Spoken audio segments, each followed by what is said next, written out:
우리 요즘 코로나19로 인하여서 우리 계속해서 어려움 가운데 있는데요. 특별히 이제 현장 예배가 진행이 되면서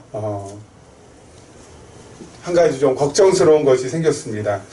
왜냐면은요, 이 현장 예배가 진행하면서 모든 교회들이 예배의 아주 중요성, 예배의 이제 또 방점을 다시 찍기 시작했다는 것이 한 가지 좀 걱정스러운 것입니다. 아니, 예배의 방점을 찍고 또 예배에 강조하는 것이 뭐가 그렇게 걱정스러운 일이냐, 그렇게 물어보시면은요,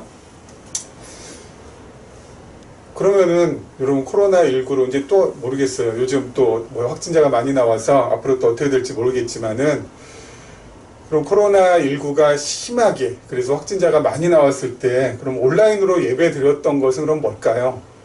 온라인으로 주일날 가정에서 예배 드렸던 것은, 그러면 그것은 예배가 아니었다는 것일까요? 그렇죠? 지금 현장 예배가 너무 중요하고 현장 예배의 방점을 찍고, 그리고 예배 회복 운동을 지금 다시 한번 지금 이렇게 벌여야 된다라고 그렇게 큰 교회에서 이야기를 하고 있거든요. 그럼 온라인으로 예배드렸던 그 이전의 모든 것들은 뭘까요? 그럼 그것은 예배가 아니었을까? 라는 생각이 한 가지가 또 한 가지가 들었고, 그리고 또 한 가지 걱정스러운 일 또 한 가지는 뭐였냐면은, 저는 이 온라인으로 예배가 이렇게 막 진행되고, 그리고 또 코로나로 인하여서 예배 드리지 못하게 되므로, 그리고 나서 이제 현장 예배로 복귀한 다음에 저는 어떻게 진행이 될 줄 알았냐면요, 이제는 현장에서 드리는 주일날 특정한 시간에 특정한 장소에서 모여서 드리는 예배, 물론 중요하지만 그것보다 더 중요한 것은 삶으로서의 예배다 해서, 이 삶으로서의 예배로 나아가게 할 줄 알았어요. 누가요? 목회자들이. 근데 그렇지 않고 다시 과거로 회귀하는 것뿐만 아니라 과거보다도 더 어떻게 해요? 독하게 이 현장 예배의 중요성을 지금 얘기하고 있습니다. 앞으로 또 코로나19로 인해서 확진자가 더 많이 나와서 그럼 다시 온라인 예배로 들어가게 되면은, 그러면 지금 말하고 있는 이것들은 뭐가 되냐 이거죠. 여러분, 주일 예배는 잘 정리하셔야 될 것이요. 여러분, 이 주일 예배는 삶으로 드리는 삶으로서의 예배의 모델, 본보기입니다. 이 주일 예배는 삶으로서의 드리는 예배의 본보기예요. 그래서 주일, 월화수목금토 이렇게 우리 달력 보면 있잖아요. 이 주일날 우리가 모여서 예배 드리는 것은 월화수목금토 이렇게 우리의 평일의 삶 속에서의 예배의 본이 되는 거, 모델이 된다는 거예요. 여러분, 예배에 몇 가지 요소가 있거든요. 우리가 예배 때 지금 뭐합니까? 찬양하고 있고요. 그리고 또 기도하고 있고요. 세 번째, 말씀 보고 말씀을 갖다 읽고 또 해석하고 있고요. 그리고 연보하고 있고요. 그리고 또 축복도 하잖아요. 그러면 이 모든 것들은 이게 이제 주일 예배 때 이렇게 진행이 되는데, 이것은 뭐예요? 삶으로서의 예배 때 삶으로서의 예배에 이런 부분들이 우리가 필요하다는 겁니다. 여러분, 하나님 앞에 우리가 찬양하는 것, 찬양한다는 것은 물론 이 멜로디에 따라서, 오늘 추수감사주일이어서 찬양을 좀 하려고 했는데 확진자가 너무 많이 또 발생하는 것 같아서 오늘도 우리 찬양을 하진 못하지만은, 여러분, 찬양을 못한다라고 할 때는 우리가 늘 이 고정관념 속에 있는 게 뭐냐면, 멜로디가 있고 곡조가 있고 가사가 있는 그것을 못한다라고 생각하지만, 여러분, 찬양은 꼭 그런 것만은 아니에요. 물론 이 곡조가 있는, 멜로디가 있는 그것도 물론 있지만은, 정말 이 찬양이라는 것은 곡조도 없고 가사도 없어도 돼요. 그럼 뭐가 있으면 돼요? 우리의 마음이 있으면 돼요. 어떤 마음? 찬양이라는 것은 하나님을 어때요? 높이는 거잖아요. 그렇죠? 하나님을 높여드리는 거잖아요. 그럼 하나님을 높여드리는 것이 찬양인데, 그 하나님을 높여드리는 것에 있어서의 그럼 전제는 뭐예요? 하나님이 정말 높아지시려면은, 하나님이 정말 높아지시면 어떻게 해야 돼요? 하나님이 정말 높아지시고 하나님 정말 높여드린다는 것은, 그것은 무엇을 전제로 하는 거예요? 우리 자신들이 낮아진다는 거죠. 그렇죠? 내가 낮아지면 낮아질수록 하나님은 높아지시는 거잖아요. 그렇기 때문에 하나님 앞에 찬양한다는 것은 내가 낮아지고 하나님이 높아지시는 것. 그래서 그게 뭐예요? 우리 삶 속에 찬양이 있으면 되는 거죠. 내가 늘 낮아지고 그래. 난 아무것도 아니지. 그래. 내 뜻대로 되는 게 있나? 하나님 뜻대로 되는 것이지. 하나님께서만이 뭐예요? 최고이십니다. 하나님께서만이 나의 전부이십니다. 그런 고백들이 나의 삶 속에 녹아져 있으면 되는 거예요. 그렇죠? 그것에 하나의 본으로, 하나의 모델로 뭐야? 주일 예배 때 찬양이 있는 거고요. 기도도 마찬가지죠. 우리가 주일 예배 때 기도했잖아요. 기도도 뭐예요? 삶 속에서도 삶으로의 기도. 이것을 위해서 하나의 모델로 본보기로 보여주는 거라는 거죠. 하나님의 뜻대로 모든 것이 하나님의 뜻 가운데서 이루어지게 해주시고 하늘의 뜻이 나를 통해서 이 땅에서 이루어지게 해주시고 이것이 나의 삶 속에서 계속해서 어때요? 나의 마음 깊은 곳 속에서부터 우러나올 때 이게 뭐예요?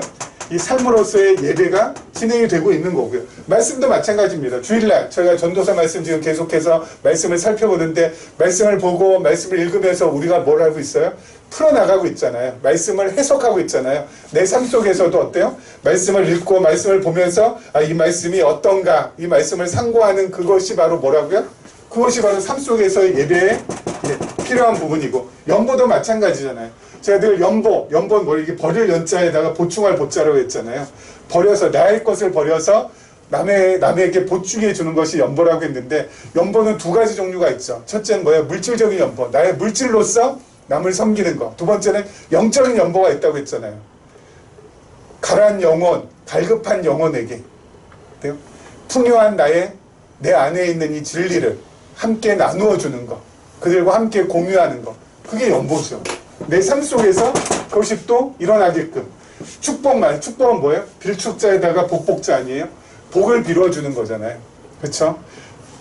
이웃에게 복을 빌어주고 그가 정말 복받기를 원하고 그렇죠? 그러면서 그와 친밀감을 더해가고 주일 예배 때 필요한 요런 요소들이 우리의 삶으로서의 예배 때 나타내주기 위해서 뭐 하는 거예요?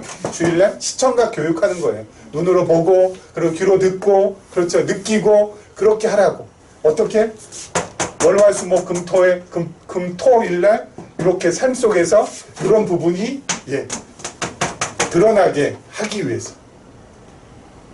그래서 여러분 이걸 절대화하면 안 되죠. 그렇죠. 주일 예배만 이것만 중요하고 여기에 목숨 걸고 여기에 뭐 대단하게 뭔가 뭐 있는 것처럼 하고 아니에요. 이것이 어디로 나가야 돼요? 이쪽으로 나갈 수 있도록 주일 예배는 삶으로서의 예배로 진행할 수 있도록 지지해주고 격려해주고 그리고 보충해주고 그리고 이끌어주고 하는 역할이라고요.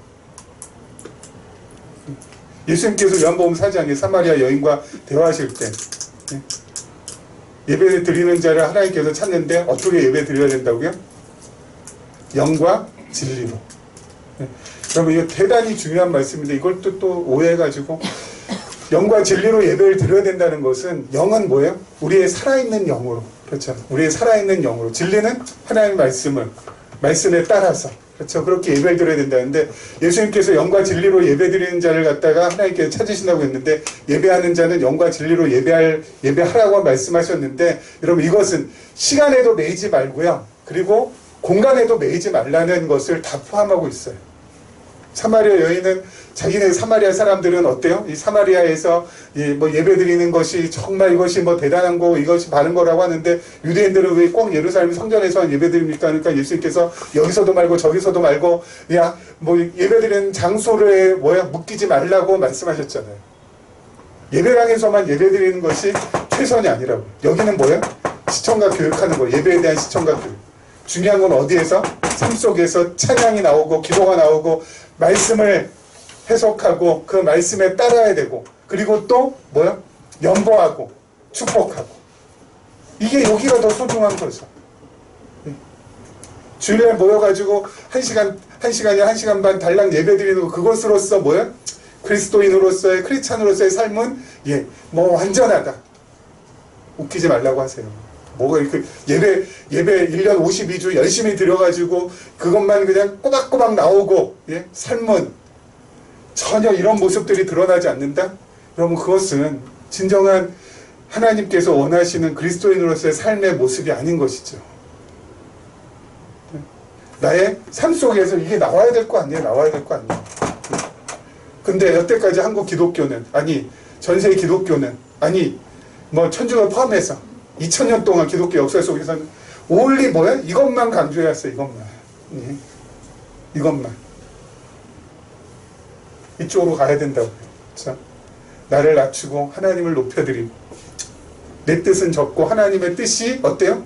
이루어지기를 원하는 마음으로 살아가고, 또 하나님의 말씀을 저희는 너무나도 감사하게 어때요? 계시록 관점에서 읽어보고, 또 한번 읽어보면서 이것이 좀 계시록 관점에서 이것이 좀 해석이 안 된다, 이게 풀어지지 않는다 그러면은 서로 어때요? 예, 질문하고 토론하고 그러면서 정답에 근접하게 찾아가고, 그리고 내가 눈에 보이는 나의 것을 나누어주고 눈에 보이지 않는 영적인 풍요로움도 나누어주고, 그리고 God bless you, 서로 축복해주고 서로 복을 빌어주면서 그렇게 나의 삶을 꾸려가는 거, 이게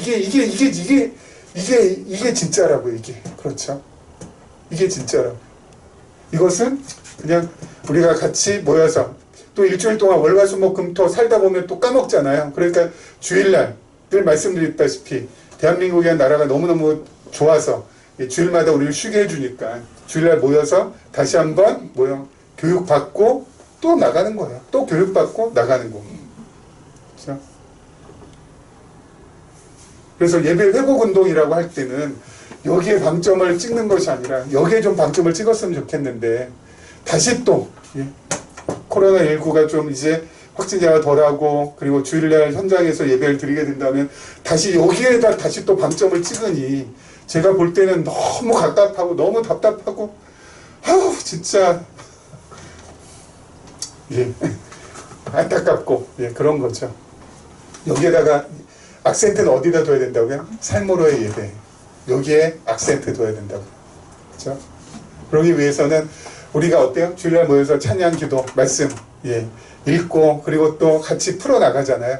그걸 갖다가 삶 속에서 풀어나가야 되니까 오늘 말씀도 보면은 전도서 말씀이 여러분 해석하는 데 있어서 너무너무 참 감사한 게, 전도서 말씀을 웬만큼 이렇게 계시적인 관점에 해석을 하게 되면은 다른 성경은 어디에서나 전부 다 해석이 가능할 것 같은 느낌이 들어요. 전도서 말씀이 우리가 볼 때는 그냥 그런가 보다 하고 넘어가지만은 되게 중요한 이 해석의 포인트들이 거기에 잡혀 있거든요. 우리 지난 시간에도 잠깐 말씀드렸지만, 우리 지난 시간에 한 사람보다는 두 사람이 낫고 두 사람보다는 세 사람이 낫다. 여러분, 그런 어떤 일반적인 상식 수준에서 하시는 말씀이 아니라고 했습니다. 그렇죠? 거기에 속지 마시라고요. 자, 그러면은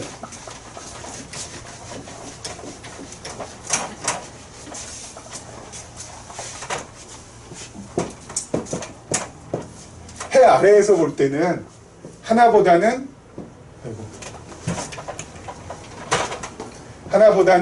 둘이 낫고 둘보다는 셋이 낫고 이렇게 보이죠. 그리고 건강함과 그리고 병약함이 있으면은 뭐가 더 나은 걸로 보여? 건강이 더 좋은 걸로. 부자하고 그리고 가난이 있으면 당연히 부자가 더 나은 걸로. 그리고 실력 있는 사람하고 그리고 아무것도 모르는 무능한 사람보다는 이게 더 나은 걸로. 해 아래에서는 그렇게 보이잖아요. 그래서 우리가 하나보단 둘보단 셋이 뭉쳐야 된다. 건강이 더 좋은 거고 부자가 더 나은 거고 실력 있는 것이 더 나은 것이라고 우리는 늘 그렇게 느끼면서 살아가잖아요. 해 아래에서. 그렇죠? 그런데 이거 아니라는 거예요. 그렇죠?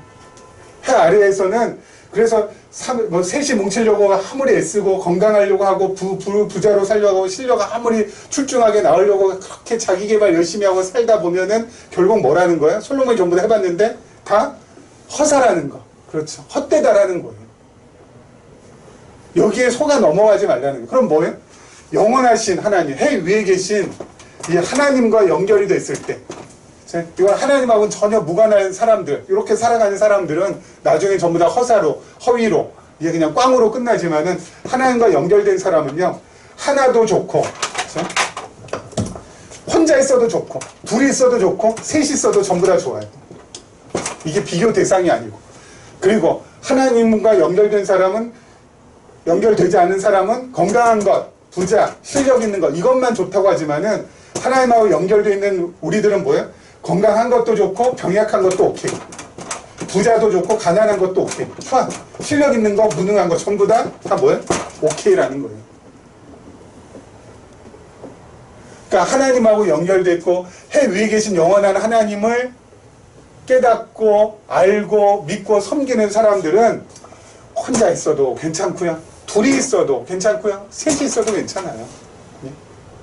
하나보단 둘이 낫고 둘보단 셋이 낫다고 해 아래에 있는 하나님 모르는 사람들 그렇게 얘기하지만 우리는 어때요? 홀로 있어도 괜찮아요. 늘 지난 시간에 말씀드렸죠. 왜 홀로 있어도 괜찮아? 나에게는 영원한 하나님이 나의 아버지시고 그리고 영원한 교회가 나의 어머니시기 때문에 혼자 있어도 괜찮다고요. 외롭지 않다고요. 건강해도 감사한 거고 병약해도 감사한 거고 무능해도 감사한 거고 실력 있어도 감사한 거고 부여도 감사하고 가난해도 감사하고 예? 완전히 다른 차원이죠. 해 아래 하나님을 모르는 사람하고는 전혀 다른 차원의 세상 속에서 우리는 살아갈 수 있다고요. 근데 자꾸 이걸 갖다 잊어버리니까 그래서 주일날 와서 다시 한번 이렇게 리마인드 시켜드리는 거예요. 이 하나님을 우리가 자꾸 이렇게 잊어버리고 자꾸 이렇게 세상에 살면서 어때요? 이렇게 생각도 흩어지고 마음도 흩어지니까 여기에 그냥 세속에 그냥 확 빠져가지고 그래서 막 많이 모이고 그렇죠? 막 그냥 울끈불끈 막 건강하고 그리고 막 그냥 이 사람들이 쫓아오지 못할 만큼 그냥 엄청난 재산을 갖다가 불리고 그리고 막 실력이 출중해서 하버드 옥스퍼드 그런데 막 다 가서 학위 받아 오고 이런 것이 그냥 대단한 것인 줄 우리가 착각하고 산다고요. 아니라고요. 뭐가 대단해요? 하나님 모르고 해 아래에서 거기에서 거기지. 그래서 하나님 모르고 해 아래에서 행하는 모든 것들은 뭐야? 그나물의 그박, 도토리 키재기 50보 100보예요. 솔로몬이 전부 다 해봤잖아요. 다 꽝이었다. 그러면 그러한 생각을 가지시고 말씀을 한번 우리 한번 오늘도 살펴보도록 하겠습니다. 자, 13절부터 16절 말씀이요. 가난하여도 지혜로운 젊은이가 늙고 둔하여 경고를 더 받을 줄 모르는 왕보다 나으니 그는 자기의 나라에서 가난하게 태어났을지라도 감옥에서 나와 왕이 되었습니다. 내가 본즉 해 아래에서 다니는 인생들이 왕의 다음 자리에 있다가 왕을 대신하여 일어난 젊은이와 함께 있고 그의 치리를 받는 모든 백성들이 무수하였을지라도 후에 오는 자들은 그를 기뻐하지 아니하리니 이것도 헛되어 바람을 잡는 것이로다. 여러분, 이것은 지금 전도서 기자인 솔로몬이 자신의 부친인 다윗을 그리고 또 자신의 부친인 다윗이 어렸을 때, 청년이었을 때, 한참이었을 때 어때요? 이 사울 왕에게 쫓겨다니면서도 결국은 왕이 된 자기 부친을 염두에 두면서 기록한 말씀이에요. 이 다윗이 어때요? 가난했잖아요. 그렇죠? 가난했고, 하지만은 지혜로웠고, 그리고 사울은 어때요? 늙고 둔하였고. 그래서 이 사울은 이 경고를 갖다가 무시했죠. 그래서 결국 사울은 어떻게 됩니까? 나중에 이 블레셋과의 전투에서 스스로 자결하게 되잖아요. 스스로 목숨을 끊는 그러한 비참한 일 가운데 이제 놓이게 되는데, 여러분 요 말씀도 보면은 근데 요 말씀 그래서 나중에 어때요? 사울을 대신해서 다윗이 왕이 돼서 다윗이 정말 이스라엘 갖다가 잘 통치하고 잘 다스렸잖아요. 그런데 솔로몬은 뭐래요? 그의 16절 그의 치를 받는 모든 백성들이 그렇게 무시하였을지라도 후에 오는 자들은 그를 기뻐하지 아니하리니. 후에 오는 자들은 그를 기뻐하지 않는다는 거 뭐예요? 다윗은 하나님을 섬기고 하나님을 경외하고 하나님을 기뻐하면서 그렇게 살아갔지만 그 후에 오는 다윗의 아들들, 솔로몬 자신을 비롯해서 이 뒤에 이뤄질 이 다윗 왕조의 이 후손들은 어때요? 다윗의 길로 가지 않고 이방신을 섬기고 그리고 이방신 섬기고 우상 섬기면서 다윗의 길로 가지 않았잖아요. 그러니까 솔로몬이 볼 때는 뭐예요? 우리 아버지가 왕이 돼가지고 그렇게 열심히 정말 젊은 시절에 고생 하면서 그렇게 사울에게 시련을 갖다 그렇게 많이 겪으면서 왕이 되었는데, 그래서 많은 사람들이 아버지 잘 따르고 했는데 어때요? 나중에는 이제는 다윗 뒤에 오는 그 왕들이 다윗이 가는 길로 가지 않아서 결국은 어때요? 그렇게 나라가 점점점 쇠퇴하고 쇠락하고 그래서 결국은 바벨론에게 어때요? 멸망당해서 이 유다 나라에 있는 백성들이 바벨론 포로 70년 동안 고생하게 되잖아요. 그런 것들을 이제 과거의 일들은 과거의 일대로, 또 미래의 일들은 하나님께서 또 어때요? 이 예지를 갖게 하셔서 그런 걸 갖다가 기억할 때 이 전부 다 이 아버지가 그렇게 했던 모든 것들이 전부 다 뭐예요? 헛된 거 아닌가라는 생각을 한다고요. 여러분 이런 경우는 여러분 참 많죠. 다윗뿐만 아니라 참 많죠. 여러분 이 신약에 사도 바울이 1차, 2차, 3차 전도여행 다니면서 주로 어디를 많이 말씀을 가지고 하나님의 말씀을 가지고 전했습니까? 소아시아죠. 지금의 터키죠. 거기에 정말 말씀을 가지고 하나님의 말씀을 가지고 정말 같은 동족인 유대인들이 그렇게 핍박하고 그렇게 학대하고 그렇게 못살게 굴어도 정말 목숨 걸고 그렇게 복음을 전했잖아요. 그렇죠? 그래서 그 소아시아 지역에 참 주님의 몸된 교회들이 미약하나마 세워지기 시작했고 그렇게 바울의 이 땀과 피가 이 녹아든 그 땅인데 지금은 어때요? 나중에 여행이 좀 자유화돼서 하나님께서 기회를 주면 저는 꼭 가고 싶은 곳이 터키예요. 터키 한번 가고 싶어요.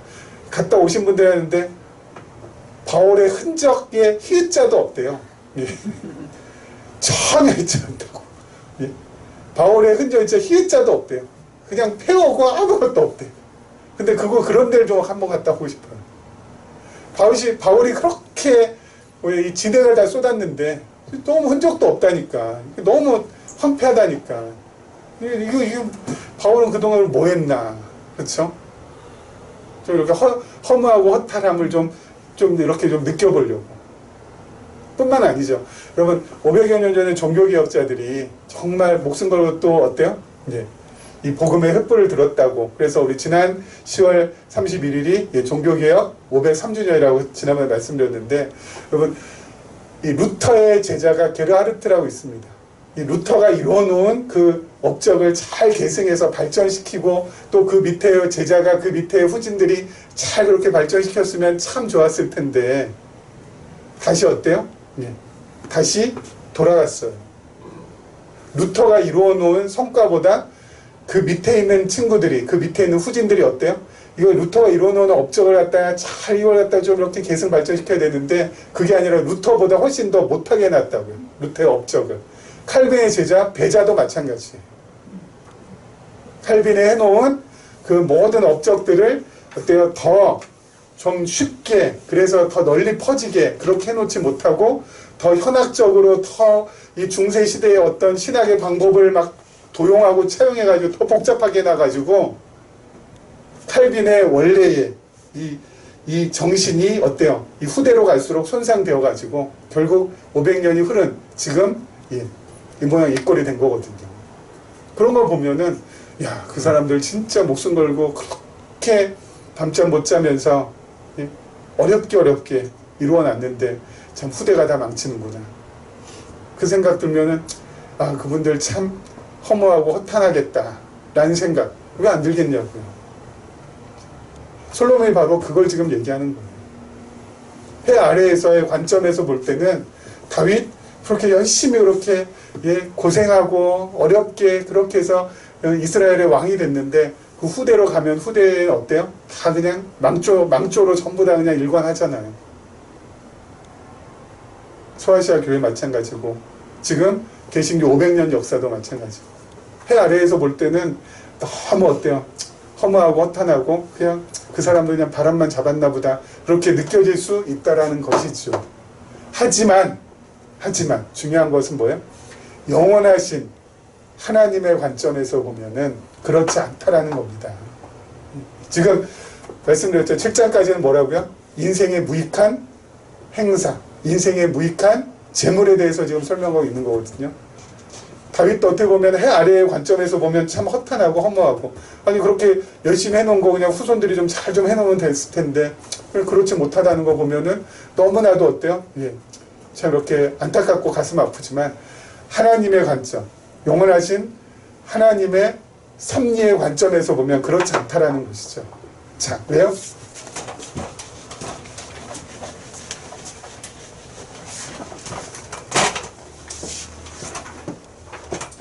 다윗이 이스라엘의 이제 왕이 되고, 그 다음에 이제 솔로몬이 그 다음 왕이 됐고, 그 다음에 르호보암 때, 그리고 여로보암하고 르호보암 때 이렇게 남북이 갈라지잖아요. 그리고 나서 어때요? 계속 여기는 뭐 여기도 말할 것도 없고 여기도 말할 것도 없이 대부분 정도 어때요? 예. 우상 섬기고 이방신 섬기고, 그리고 예. 뭐 나무 아래에다가 산당 짓고 거기에다가 별짓 전부 다 하고 있거든요. 이스라엘 뭐 왕이 타락하니까 뭐 밑에도 다 마찬가지죠. 그러다가 위에는 결국은 아수르에게 멸망을 당하고요. 그리고 아래는 바벨론에게 멸망을 당하고, 그리고 포로로 70년 동안 포로로 붙잡혔다가 다시 이스라엘로 돌아오잖아요. 하나님께서, 그러니까 다윗 이렇게 보면은 만약에 여기에 있는 사람들이 다윗을 볼 때는 다윗이 정말 하나님 잘 섬기고 했는데 그 후대들이 지금 어때요? 다 못난 짓 하고 다 어리석은 짓 하고 다 진짜 쓸데없는 짓 해가지고 지금 나라가 이렇게까지 어려워졌구나 그렇게 생각할 텐데, 하나님의 영원한 섭리의 관점에서 보면 뭐예요? 하나님께서 다윗에게 약속을 하셨거든요. 뭐예요? 내가 너의 등불 끄지 않는다고, 내 후손들 어때요? 망하지 않게 한다고. 하나님께서 어때요? 이러한 처참한 모습 속에서도 이 다윗 왕조를 갖다가 어떻게 하세요? 보호하시고 그리고 이끌어 가시고, 그래서 결국은 어때요? 이 다윗의 왕가를 통하여서 예수 그리스도께서 이 땅에 태어나시게 하신다. 이게 하나님의 뭐예요? 영원하신 섭리. 그래서 해 아래의 관점에서 볼 때는 이스라엘의 나라가 정말 별 볼 일 없고 뭐 아무것도 뭐 이스라엘 댁이 없고 정말 이 다윗만 그냥 생고생 해가지고 이렇게 됐나 보다 하지만은, 하나님의 영원한 섭리의 관점에서 본다면은 어떤 거예요? 그럼에도 불구하고 하나님은 이스라엘과 함께 하시고, 그럼에도 불구하고 하나님은 이스라엘을 사랑하시고, 그럼에도 불구하고 하나님은 그 약속대로 예수 그리스도를 보내주신 살아계신 하나님이라는 것을 우리에게 알게 하심으로 이 모든 과정을 통하여서 하나님의 영원한 섭리에 대해서 우리가 어때요? 찬양하지 않을 수 없도록 만들어 가신다라는 거. 그래서 여러분, 해 아래에서의 관점만 가지고 나의 삶을 보지 말라. 그렇죠? 해 아래의 관점만 가지고 우리 나 자신을 갖다가 이렇게 괴롭게 하지 말라. 야, 남들은 지금 뭐 어떻고, 남들은 지금 뭐 이렇게 됐고, 남들은 지금 다 했는데 나는 왜 지금 이렇게밖에 안 되나? 그건 해 아래에서의 관점이에요. 남의 자식들은 뭐 다 잘 되고, 남의 자식들은 뭐 다 뭐 뭔가 이렇게 앞서가고 뭐 이렇게 막 그냥 대단한 것 같은데 왜 우리 자식들은 왜 이 모양인가? 그게 전부 다 뭐라고요? 해 아래에서의 관점. 그 해 아래에서의 관점을 가지고 나 자신과 내 주변을 볼 때는 남는 것은 뭐밖에 없어요? 말씀드렸잖아요.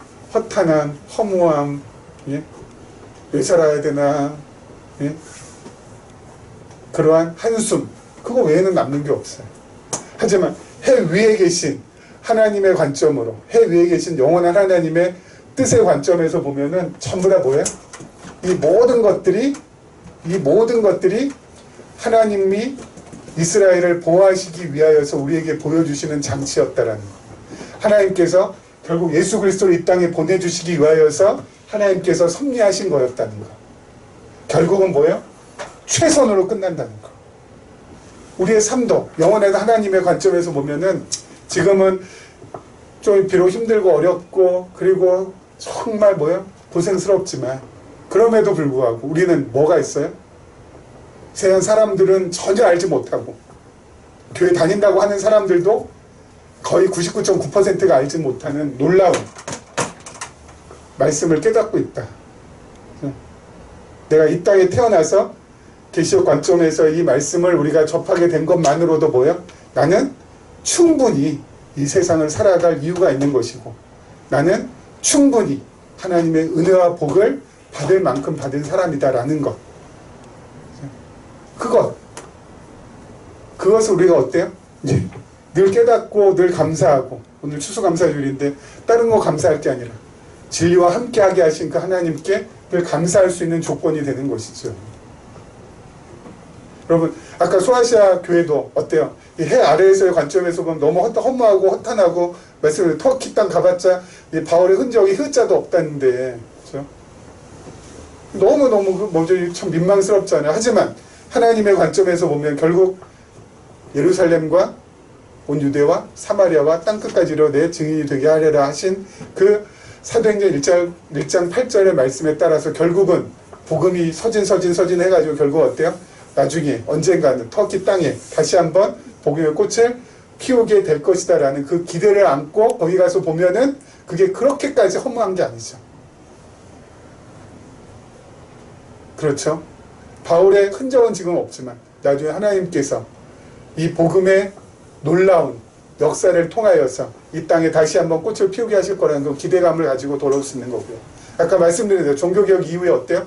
그 종교개혁자들의 이 선진들의 믿음의 선진들의 그 업적들을, 그 유산들을 후진들이 전부 다 그냥 이 다시 이렇게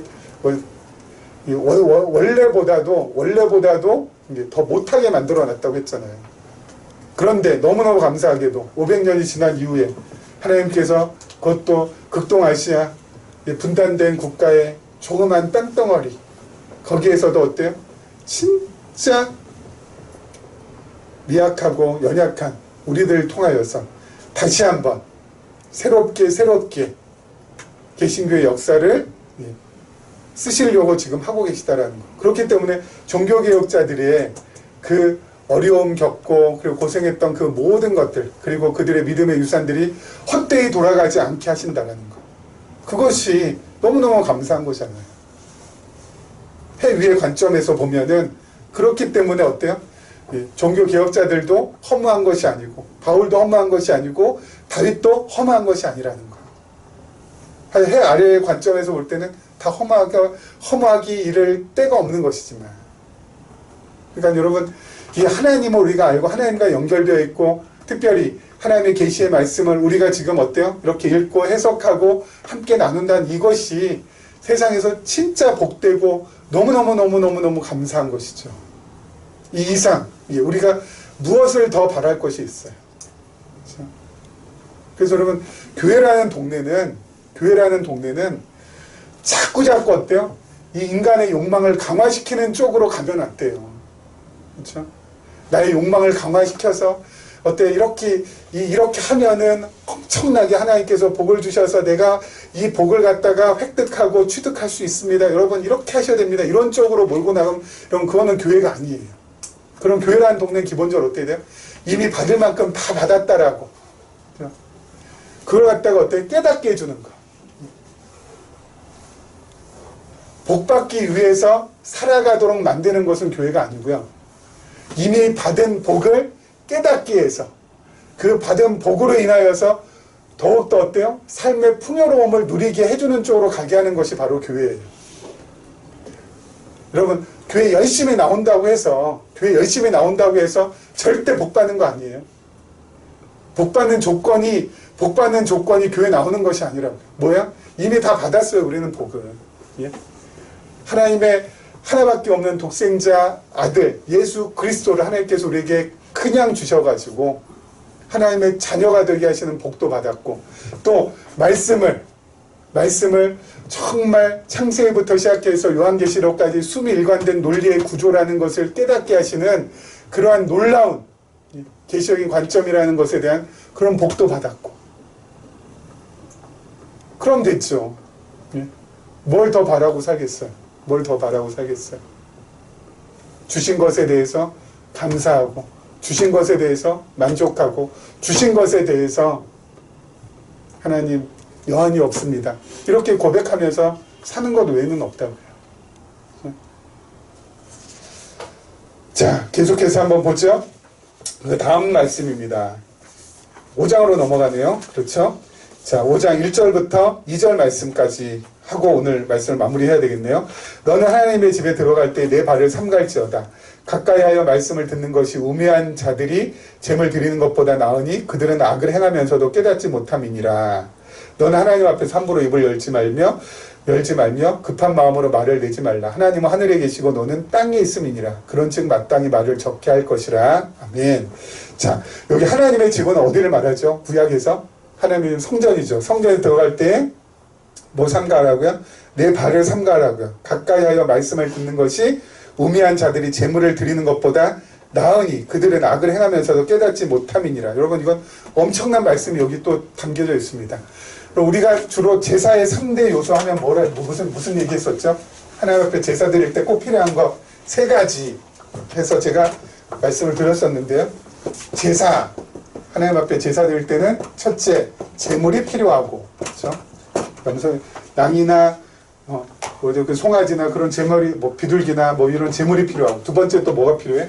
제사장 있어야 되고, 또 세 번째는 하나님의 집인 성전. 이게 제사의 3대 요소라고 했잖아요. 제사 드릴 때 요 3가지가 있어야 된다고. 그래서 주로 제사는 왜 드려요? 제사 드리는 가장 큰 이유는 자신의 범죄함을 하나님 앞에 사함받기 위해서, 용서함을 받기 위해서 제사를 드리는데, 제사 드리는 사람이 제물을 가지고 가서 제사장에 가지고 가면 제물에다가 안수해가지고 자신의 죄를 전부 다 어때요? 제물에게 뒤집어 씌워가지고 어때요? 번제를 드리거나 또는 화제를 드리거나 그러면서 이제 제사를 드리는데, 그걸 반드시 어디에서 해야 돼요? 성전에서 해야 돼요. 그래서 제사의 3대 요소 이렇게 했는데, 여러분 요 3가지만으로 안 된다는 게 바로 오늘 말씀이에요. 아니 그럼 또 뭐가 필요해? 뭐가 필요해요? 제사를 들고 오는 사람이 우매하냐, 우매하냐, 우매하지 않느냐, 그렇죠? 안 우매하냐, 요것이 필요하다고요. 우매라는 거가 뭘까요? 있어요, 그렇죠? 예.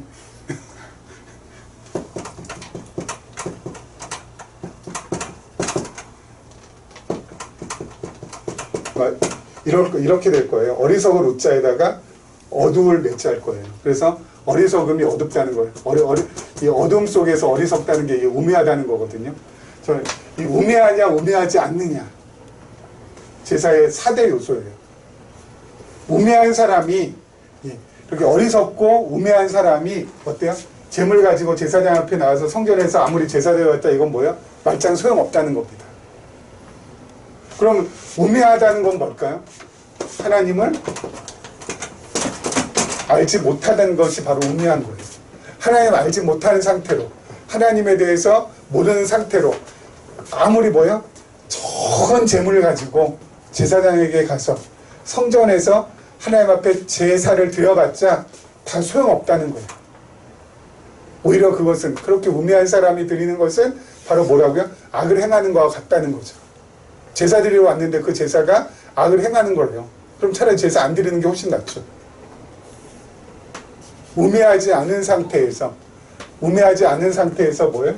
이거 드리는 것이 훨씬 더 낫다고. 호세아서 6장인가요? 보니까 이런 말씀이 있습니다. 하나님은 번제보다 하나님을 아는 것을 원한다고.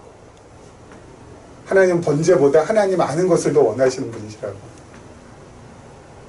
그러니까 하나님을 알고 하나님을 깊이 깨닫고 제사 드리는 것이야말로 우매하지 않고 하나님 앞에 나와서 제사 드리는 것이 어떤 거라고요? 가장 최선이고 하나님께서 가장 기뻐하시는 거라고요. 그렇죠? 우리도 마찬가지예요. 우리도 우리의 삶 속에서 하나님을 알고 어때요? 하나님을 알고 하나님을 더 깊이 배우면서 살아가는 삶이 최선의 삶이에요. 네? 하나님을 알기 위해서는 어떻게 해야 됩니까? 하나님을 알기 위해서는 말씀을 통해서 하나님을 아는 것이 가장 첫 번째죠. 말씀을 통해서 하나님을 배우고 하나님을 아는 것, 이게 가장 중요한 포인트. 그래서 매일매일 살아갈 때마다 하나님을 더 깊이 배우고 더 깊이 알게 되는 삶, 이것이 어떤 삶이에요? 하나님께서 가장 기뻐하시는 삶이에요. 삶으로서의 예배의 가장 중요한 부분이기도 하고요. 그러기 위해서는 우리가 어떻게 말씀을 갖다가 해석을 해야죠. 말씀을 풀해자, 풀석자라고 했었죠. 말씀을 이렇게 풀어가야죠. 그래서 말씀을 갖다가 보더라도 이 말씀을 잘 풀어가지고 소화해서 그 말씀 속에서 결국 결론은 뭐예요? 하나님을 발견해야죠. 그래서 그 하나님을 발견하고 하나님을 배우고 하나님을 깨우치는 그 삶이 결국 어떤 거예요? 하나님께서 가장 기뻐하시는 삶이 된다는 거죠. 그렇게 하기 위해서 우리가 지금 본문의 말씀을 보고 있는 것이고요. 점점 말씀을 지금 보고 있는 거죠. 그래서 점점 말씀 볼 때 아 이렇게 해석을 하면 되는 거구나.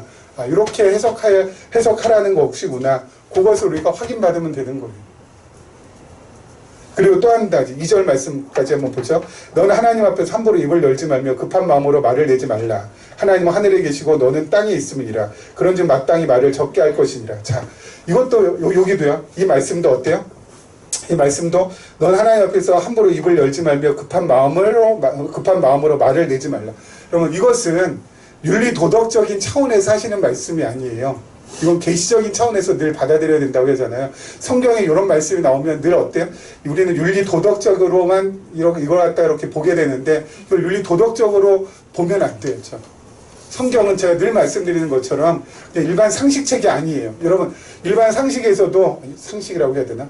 속담에서도 이런 거 있잖아요. 뭐 빈수레가 요란하다. 빈수레가 요란하다. 그리고 침묵은 금이다. 뭐 이런 말 있잖아요. 그런 거하고 요 말씀하고 어때요? 동급으로 여기면 안 된다고요. 그래. 함부로 입을 열거나 그리고 또 급한 마음으로 말하면 실수하게 되니까. 예? 그러니까 어때? 침묵은 금이야. 그냥 조용히 하고 입 다물고 있어야지. 요렇게 예? 요런 차원에서 우리가 이 말씀을 받아들이면 안 된다고요. 자, 이거 잘 보세요.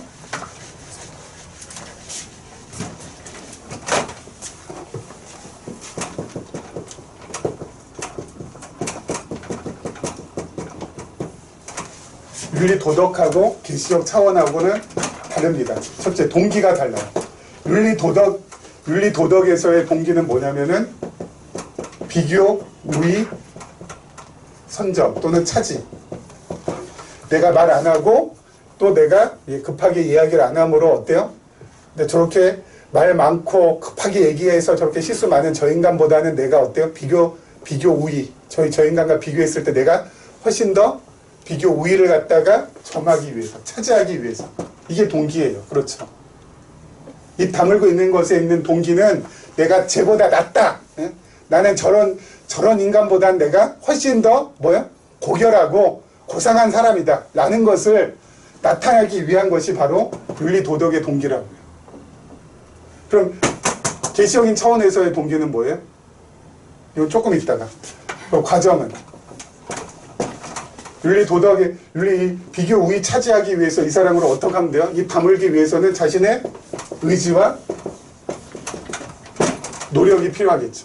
그래, 입 다물고 있자. 내가 저 빈술에 요란한 저 인간보다는 내가 훨씬 더 나은 인간인 것을 알게 하기 위해서 내가 입 다물고 있어야지. 내가 조용히 하고 있어야지. 요거 의지 노력하고 있고요. 그래서 결론은 뭐예요? 자신의 우월감을 갖다가 드러내는 거. 이게 결과가 되겠죠. 이게 윤리 도덕이에요. 근데 계시적인 차원에서는 뭐예요? 계시적 차원에서는